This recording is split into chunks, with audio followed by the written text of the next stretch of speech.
ફરી એકવાર ધોરણ 10 વિષય સામાજિક વિજ્ઞાન પ્રકરણ 1 ભારતનો વારસોમાં આપનું હાર્દિક સ્વાગત છે.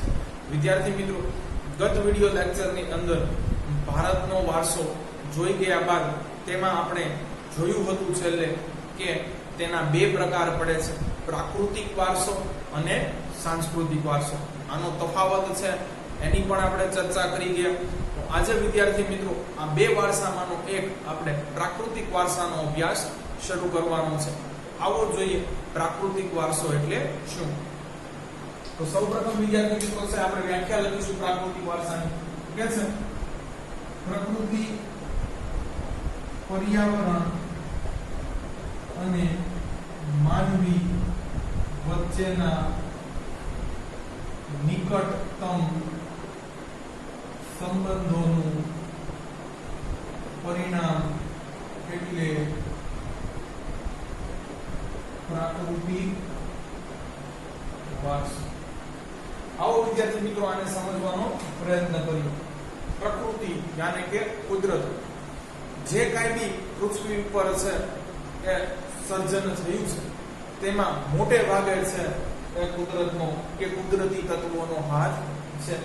પર્યાવરણ તો માત્ર મનુષ્ય નહીં પરંતુ મનુષ્ય સાથે પશુ પક્ષીઓ, સૂક્ષ્મ જીવો, જીવજંતુઓ વગેરેને છે એ ઉછેરવા માટે છે એક સુયોગ્ય વ્યવસ્થા છે એને પૂરી પાડી છે.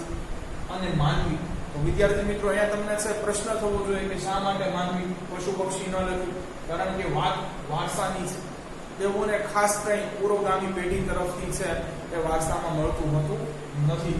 એટલે કે છે પ્રકૃતિ, પર્યાવરણ અને માનવી વચ્ચેનો ક્લોઝેસ્ટ રિલેશનશિપ, સૌથી નજીકતમ કે નિકટતમ સંબંધ છે એનાથી છે એ પ્રાકૃતિક વારસો રચાયો છે. આગળ જોઈએ વિદ્યાર્થી મિત્રો શું કહે છે કે છે પ્રાકૃતિક વારસો એ કુદરત તરફથી મળેલી અમૂલ્ય ભેટ. આ પણ વિદ્યાર્થી મિત્રો છે એ આપણે સ્વીકારવું જોઈએ. મેં તમને ગત વિડિયો લેક્ચરની અંદર પણ કહ્યું હતું કે હિમાલય બધા દેશને નથી મળ્યું, હિન્દ મહાસાગર બધા દેશને નથી મળ્યું. તો છે આ જે વસ્તુ આપણને કુદરતે આપણા દેશને બક્ષી છે એને આપણે છે અમૂલ્ય ભેટ તરીકે સ્વીકારવી જોઈએ. આગળ વિદ્યાર્થી મિત્રો કહે છે ભારતનો પ્રાકૃતિક વારસો એ વિશિષ્ટ અને વિવિધતા ધરાવતો છે. વિદ્યાર્થી મિત્રો, એક તો ઉદાહરણ આપણે પહેલા જ વિડિયો લેક્ચરની અંદર જોઈ ગયા કે ભારતની છે ચારે બાજુએ સરહદ જુઓ તો આમ પ્રાકૃતિક છે. પછી વિદ્યાર્થી મિત્રો તો કે અમુક એવા છે એ ઔષધીય વૃક્ષો છે જેનો આગળ આપણે અભ્યાસ કરવાનો જ છે, જે માત્ર ભારતમાં જોવા મળે છે. અમુક એવા છે એ ચંદ પ્રાણીઓ છે જે માત્ર તમને હાલમાં છે ભારતમાં જ જોવા મળે છે. તો પ્રકૃતિ કે કુદરતની દ્રષ્ટિએ જોઈએ તો ભારતને કાંઈક વિશિષ્ટ મળ્યું છે અને એની પાસે વિવિધતા પણ, વેરાયટી પણ જાજી છે એવું આપણે કહી શકીએ. આગળ જોઈએ વિદ્યાર્થી મિત્રો કે ભારતને પ્રાકૃતિક વારસામાં શું મળ્યું છે.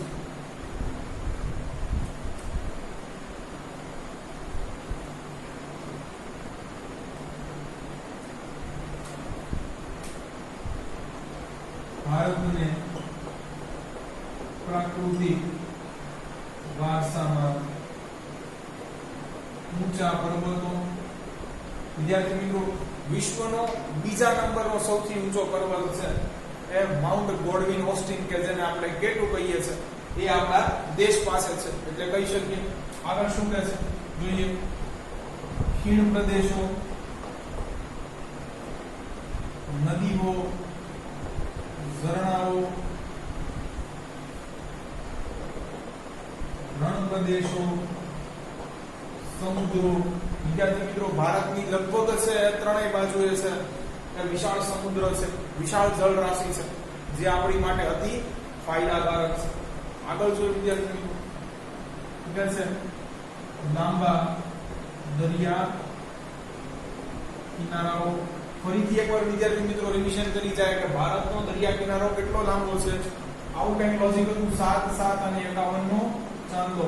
આમાંથી વિદ્યાર્થી મિત્રો 1596 સમથિંગ કિલોમીટર એટલે લગભગ 1600 કિલોમીટર જેટલો દરિયા કિનારો ગુજરાતને મળે છે, જે સૌથી વધારે છે. સમુદ્રો, લાંબા દરિયા કિનારાઓ, વિશાળ સમથળ ફળદ્રુપ મેદાનો વગેરે. વિદ્યાર્થી મિત્રો ઉત્તર ભારતનું મેદાન આપણે અભ્યાસ કરી ગયા. એવડું મોટું છે કે વિશ્વનું સૌથી ફળદ્રુપ કહી શકાય એવો પ્રદેશ આપણી પાસે છે. તો આ બધું જ છે એ પ્રાકૃતિક વારસાની ભારતને એક દેન છે. આ ઉપરાંત અહીંયા નથી ઉભું રહી જતું. આગળ જોઈએ વિદ્યાર્થી મિત્રો કે છે તેમજ વૃક્ષો, વનસ્પતિઓ, જીવજંતુઓ, પશુ પક્ષીઓ અને અન્ય ભૂમિ દ્રશ્યોનો સમાવેશ કરી શકાય. વિદ્યાર્થી મિત્રો ભૂમિ દ્રશ્યો એટલે શું હમણાં જ આપણે છે એ સમજવાનું છે. આગળ જોઈએ વિદ્યાર્થી મિત્રો હવે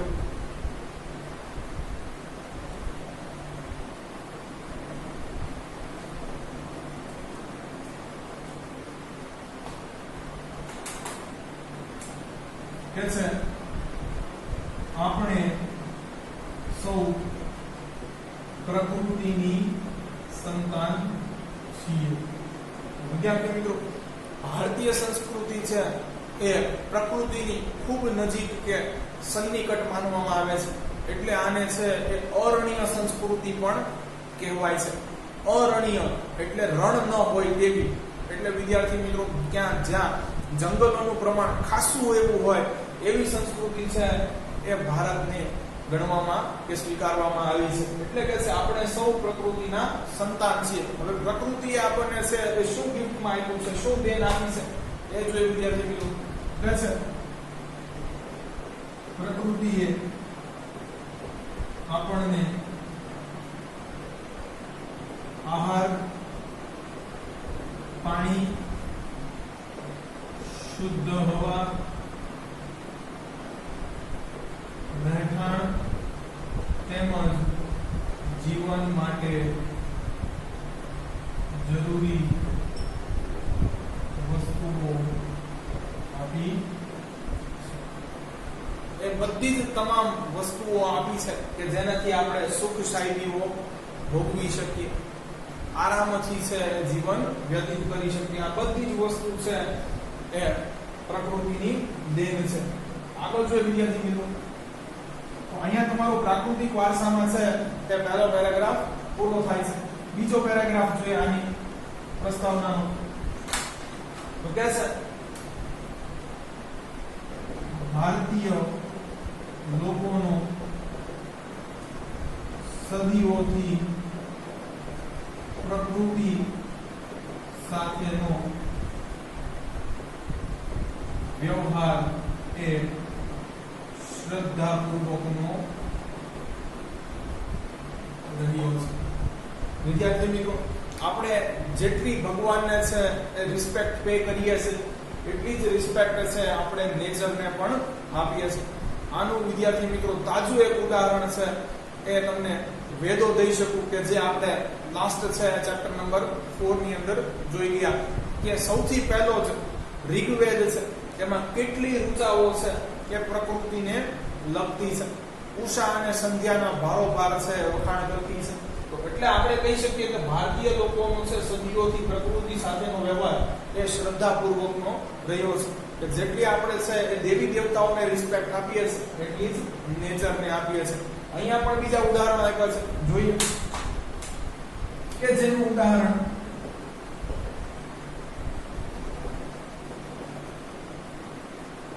પંચતંત્રની કથાઓ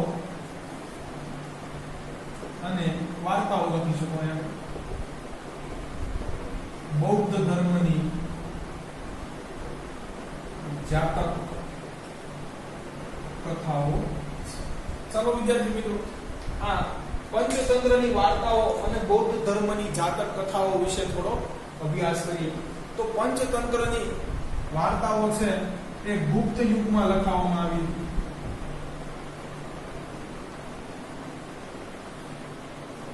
આ છે એ પંડિત વિષ્ણુકુમાર દ્વારા છે એ લખાયેલી હતી. પંચતંત્રની વાર્તાઓ છે એ સંસ્કૃત ભાષામાં છે.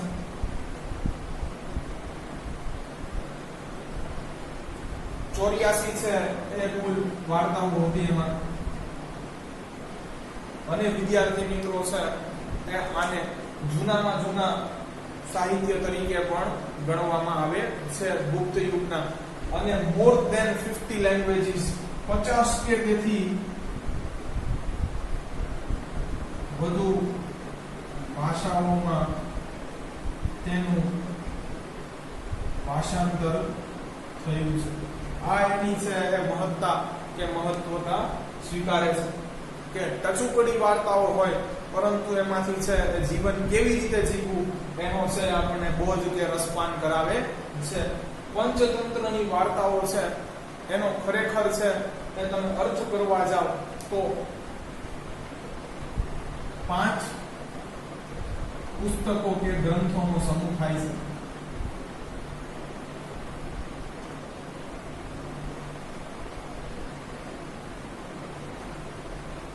એટલે 5 ગ્રંથો છે એ નાના મોટા મળી અને પંચતંત્રની વાર્તાઓ બનાવેલી છે.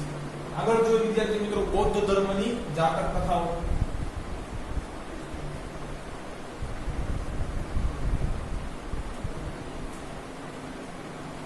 તો વિદ્યાર્થી મિત્રો બૌદ્ધ ભગવાનના છે એ કાળ ધર્મ પામ્યા પછીના લગભગ છે કે અવસાનના 454 વર્ષ પછી બૌદ્ધ ભિક્ષુઓ દ્વારા છે એ આ કથા લખાય.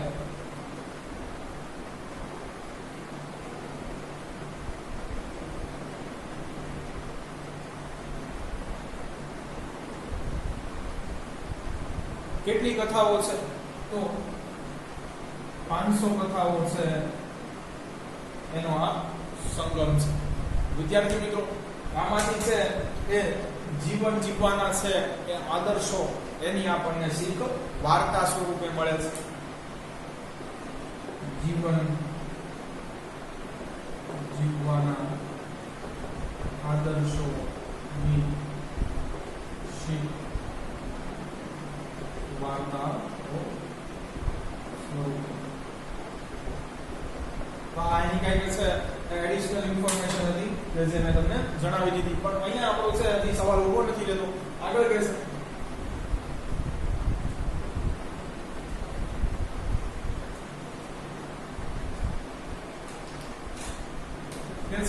કે લોક સંગીત અને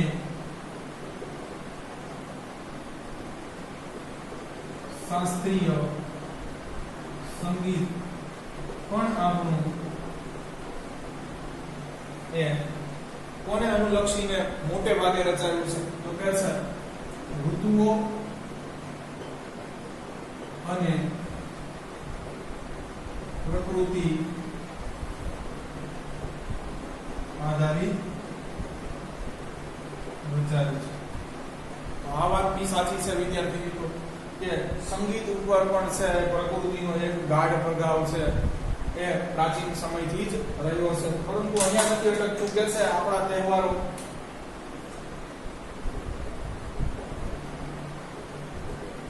વિદ્યાર્થી મિત્રો શરદ પૂર્ણિમા જો, વસંત પંચમી જો, તો આ બધા છે એ ઋતુ આધારિત છે.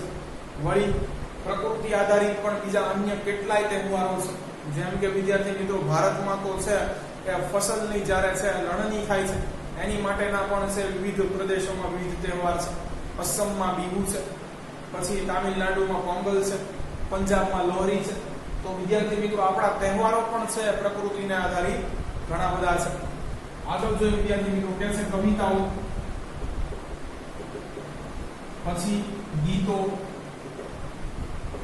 ચિત્રો વગેરે એ ઋતુચક્ર અને પ્રકૃતિ આધારિત.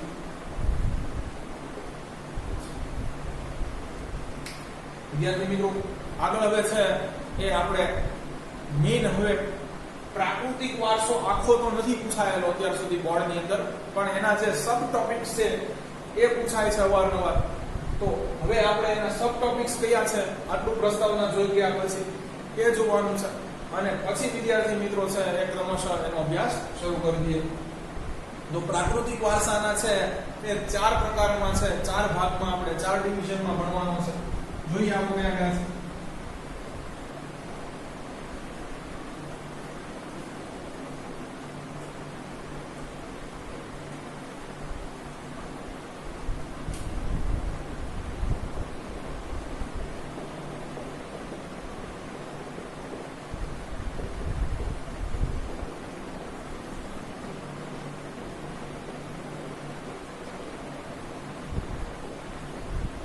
પ્રાકૃતિક વારસો છે એ 4 ભાગમાં છે વિભાજિત કરાયો છે. આવો કયા છે એ જોઈ લઈએ. પહેલું છે ભૂમિ દ્રશ્યો, લેન્ડસ્કેપ્સ. બીજું છે નદીઓ. વિદ્યાર્થી મિત્રો, એક છે એ સ્થળ આધારિત છે, તો બીજું છે એ જળ આધારિત છે, એવું કહી શકીએ. આગળ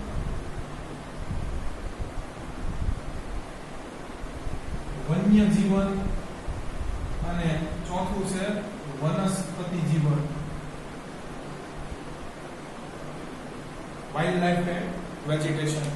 તો વિદ્યાર્થી મિત્રો, આમાંના છે ભૂમિ દ્રશ્યો અને નદીઓનો આજે અભ્યાસ કરીએ, અને નેક્સ્ટ લેક્ચરની અંદર વન્ય જીવન અને વનસ્પતિ જીવનનો અભ્યાસ કરીશું.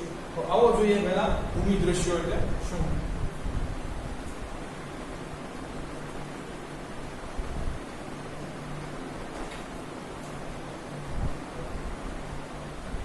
ભૂમિ દ્રશ્યો, લેન્ડસ્કેપ્સ.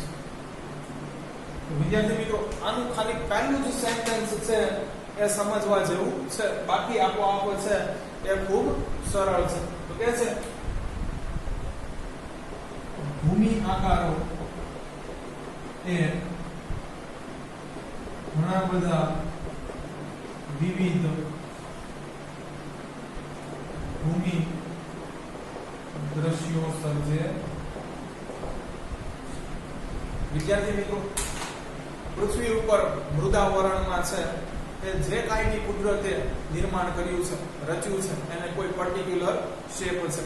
પછી એ વિદ્યાર્થી મિત્રો ઊંચા પર્વતો હોય કે સમથળ સપાટ મેદાનો હોય કે રણ પ્રદેશો, પણ કે છે કે આ એક તંત્ર, આ એક સિસ્ટમની અંદર જોવા જેવું તો ઘણું બધું હોય છે. દાખલા તરીકે તમને એક છે સામાન્ય અહીંયાથી બહારનું ઉદાહરણ આપું. અહીંયા તો છે એક પ્રાકૃતિક વારસાને સ્પર્શતું ઉદાહરણ આપ્યું છે. જો આપણે ક્યારેય પણ છે એ મેળાની મુલાકાત લઈએ, તો મેળો છે એ કોઈ એક સ્થાને છે, મેળો તો એક સિસ્ટમ છે, પણ અંદર જોવા જેવું છે એ ઘણું બધું હોય છે. ક્યાંક વિદ્યાર્થી મિત્રો છે મોતનો કૂવો હશે, તો ક્યાંક છે એ જુદી જુદી રાઈડ હશે, તો ઘણી બધી દુકાનો હશે. તો જોવા જેવું છે આ એક તંત્રની અંદર ઘણું બધું હોય છે. એમ જ કે છે ભૂમિ આકાર ભલે એક હોય, પણ અંદર છે એ ઘણા બધા છે એ કુદરતી દ્રશ્યો એવા હોય છે કે જે નયન રમ્ય હોય છે. હવે છે ઉદાહરણ તરીકે સમજાવે છે. કે છે ઉદાહરણ તરીકે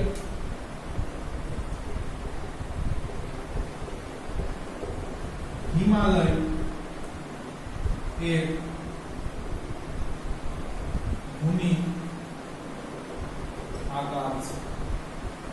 વિદ્યાર્થી મિત્રો, આપણે ધોરણ 9 ની અંદર જ ભણી ગયા કે હિમાલય કોઈ એકાંકી નથી, કાંઈ એક પર્વતનું નામ નથી, પણ હિમાલય તો છે એ ઘણી બધી પર્વત શ્રેણીઓનું સંકુલ છે.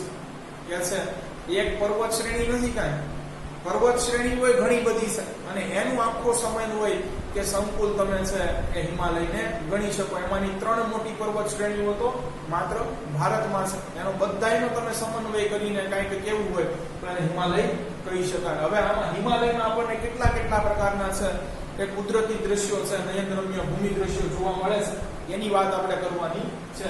શું કહે છે? ઉદાહરણ તરીકે હિમાલય એક ભૂમિ આકાર છે.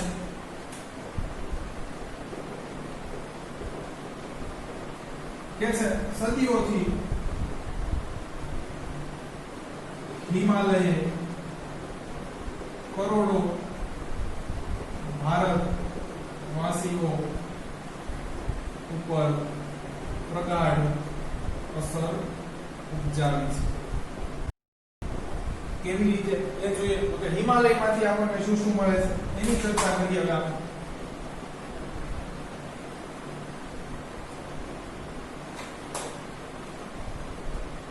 હિમાલયમાં વિવિધ પ્રકારની વનસ્પતિઓ,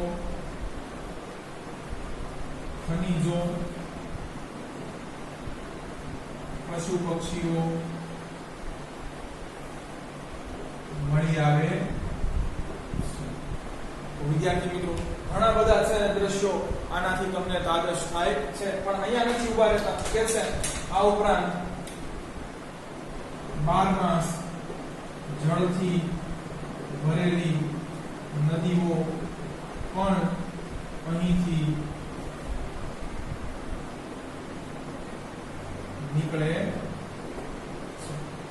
આગળ વિદ્યાર્થી મિત્રો આપણે ભણી ગયા છે કે ભાબર બેલ્ટ, ભાબરના પ્રદેશ પછી તરાઈના જંગલો આવે છે. જો આ તમારે છે એ સમજવું હોય તો ફરીથી ધોરણ 9 નો છે એ વિડિયો લેક્ચર અહીંયા મૂકી દઈશ કે જેમાં છે કે ભાબર, તરાઈ, ખદર અને બાંગાલ છે એના વિશેની વિસ્તૃત સમજ છે. તો ડિસ્ક્રિપ્શન બોક્સમાંથી એ જોઈ લેજો. કે છે અહીં તરાઈના જંગલો પણ આવેલા છે. વિદ્યાર્થી મિત્રો તરાઈના જંગલો છે એ હિમાચલ પ્રદેશ, પછી ઉત્તર પ્રદેશનો ઉત્તર ભાગ અને ઘણા ખરા નેપાળમાં છે. અહીંયા છે ભેજનું પ્રમાણ છે એ વધારે હોવાથી છે એ જંગલો જોવા મળે છે. અતિ ગાઢ વરસાદ પડે છે, સાથે અહીંયા છે એ વન્ય જીવન પણ એવું જ સમૃદ્ધ જોવા મળે છે. આગળ શું કહે છે એ જોઈએ. તેથી હિમાલયે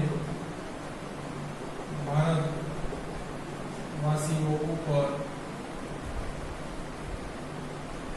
પ્રગાઢ અસર ઉપજાવી છે. પરંતુ આ તો વિદ્યાર્થી મિત્રો છે એ માત્ર ને માત્ર છે એ પ્રાકૃતિક દ્રશ્યોની વાત થઈ. હજી અહીંયા ધાર્મિક સ્થળો છે એ કયા કયા આપણને મળી આવે છે તો એની વાત કરી. કે છે ઉપરાંત કેદારનાથ, બદ્રીનાથ, પછી અમરનાથ જેવા ધાર્મિક સ્થળો અને નંદાદેવી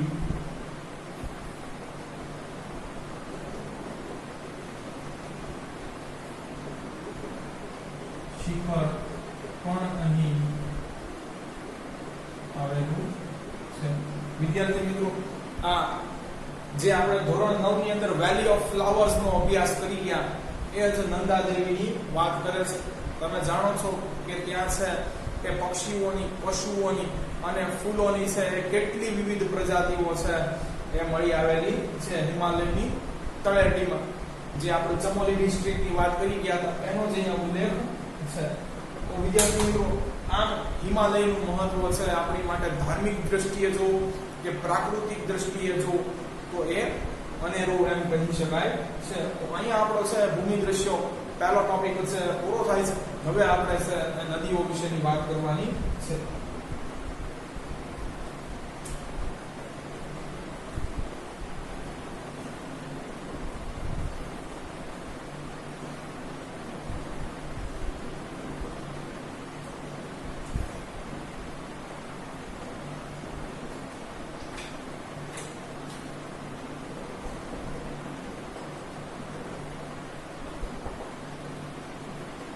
વિદ્યાર્થી મિત્રો કે છે પ્રાચીન સમયથી જ છે કે નદીઓએ એક ઉત્તમ પ્રકારનો છે એ જળમાર્ગ પૂરો પાડ્યો છે. આપણે પણ છે ધોરણ 10 ની અંદર છે એ આંતરિક જળમાર્ગનો અભ્યાસ કરતી વખતે નદીઓ ઉપરથી જે પરિવહન થાય છે એના નકશા તૈયાર કરવાના છે.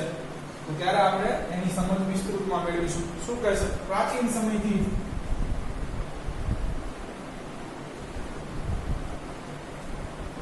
નદીઓએ ઉત્તમ પરિવહનનો માર્ગ પૂરો પાડ્યો છે. આગળ વિદ્યાર્થી મિત્રો કહે છે કે ભારતીય સંસ્કૃતિ તો સિંધુ અને રાવી નદીના કિનારે જ પાંગરી છે.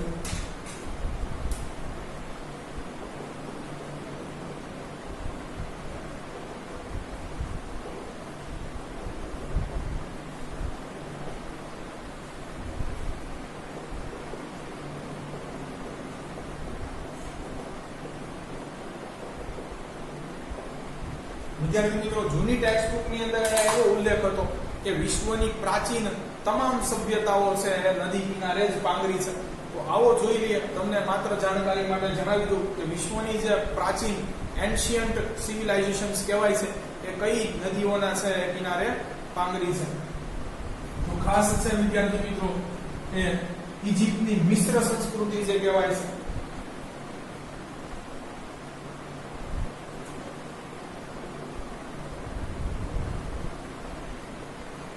એ વિદ્યાર્થી મિત્રો નાઇલ નદીના કિનારે જે વિશ્વની સૌથી લાંબી નદી છે. પછી વિદ્યાર્થી મિત્રો મેસોપોટેમિયન સંસ્કૃતિ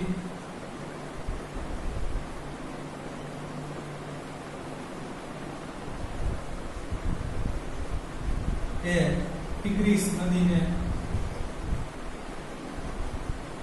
કિનારે. પછી ભારતની સિંધુ ખીણી સંસ્કૃતિ સિંધુ નદીને કિનારે.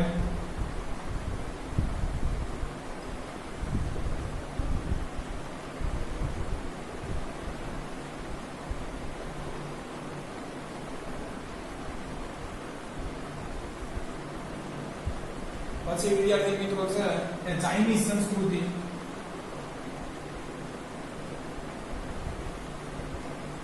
યેલો નદીને કિનારે.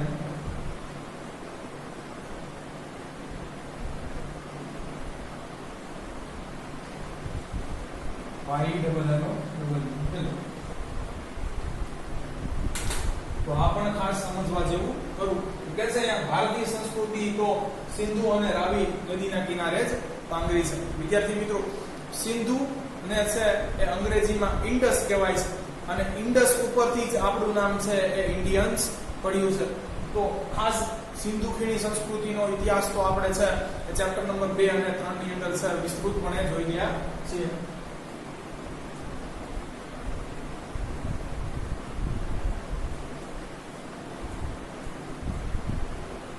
ચાલો વિદ્યાર્થી મિત્રો હવે એક ખાસ બધી નદીઓ જોઈ લઈએ કે જેને છે એ ભારતને એક સમૃદ્ધ વારસો છે એ અર્પણ કર્યો છે. કે છે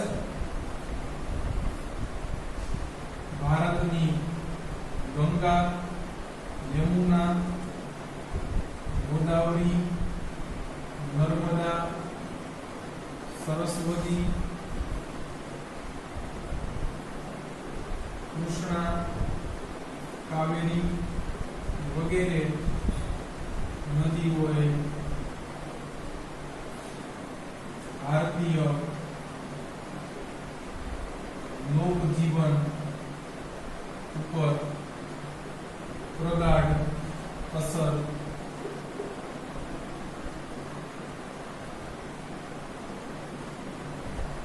ઉપજાવી. વિદ્યાર્થી મિત્રો આજે પણ તમે છે ભારતના મહત્વના શહેરો જોશો તો એ તો સમુદ્ર કિનારે યા તો જોવા મળશે યા તો તમને નદી કિનારે જોવા મળશે. વિદ્યાર્થી મિત્રો યાદ કરો તો તાપી નદીને કિનારે આપણું ગુજરાતનું સુરત, પછી એ જ રીતે છે એ અમદાવાદ છે તો એ પણ તમે જોશો તો સાબરમતી નદીને કિનારે આવેલું છે. તો લગભગ છે એ ભારતના તમે મહત્વના છે એ શહેરો જોશો તો એ કોઈ નદીને કિનારે અથવા છે એ સમુદ્ર કાંઠે તમને જોવા મળશે. તો એના ઉપરથી પણ છે નદીઓનું આપણે મહત્વ સમજી શકીએ. આગળ આ નદીના પાણીનો ઉપયોગ આપણે ક્યાં કરીએ છીએ?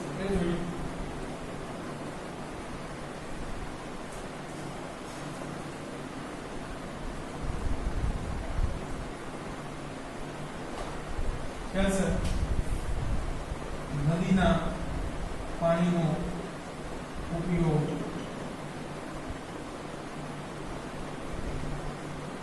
પીવામાં, વાપરવામાં, પછી ખેતીમાં, સિંચાઈમાં, વીજળી ઉત્પન્ન કરવામાં કરીએ છીએ. આ ઉપરાંત વિદ્યાર્થી મિત્રો અહીંયા ઊભું રહેતું નથી કે છે બાંધકામ અને ઉદ્યોગોમાં પણ નદીના મીઠા પાણીનો ઉપયોગ થાય છે. વિદ્યાર્થી મિત્રો મોટા ભાગના છે આપણા ઉદ્યોગો છે એની અંદર દરિયાનું ખારું પાણી ચાલતું નથી. એવી જ રીતે આ ખારું પાણી છે બાંધકામમાં પણ ચાલતું નથી. તો ત્યાં પણ નદીના મીઠા પાણીનો જ ઉપયોગ થાય છે. આગળ કહે છે માટીમાંથી વાસણો બનાવવા કે લીપણ કરવા. વિદ્યાર્થી મિત્રો આજે પણ ગામડાઓની અંદર અને પ્રાચીન સમયમાં તો બધે જ હાથે ઘડેલી ઈંટો ઉપર છે એ છાણ અને માટીમાં પાણી ભેળવી અને એનું લીપણ, જેને આપણે અત્યારે પ્લાસ્ટર કહીએ છીએ, એવી રીતનું છે કરવામાં આવતું હતું. કે છે માટીમાંથી વાસણો બનાવવા કે લીપણ કરવા પણ નદીઓના જ પાણીનો ઉપયોગ થતો. આગળ વિદ્યાર્થી મિત્રો જોઈએ તો શું કહે છે?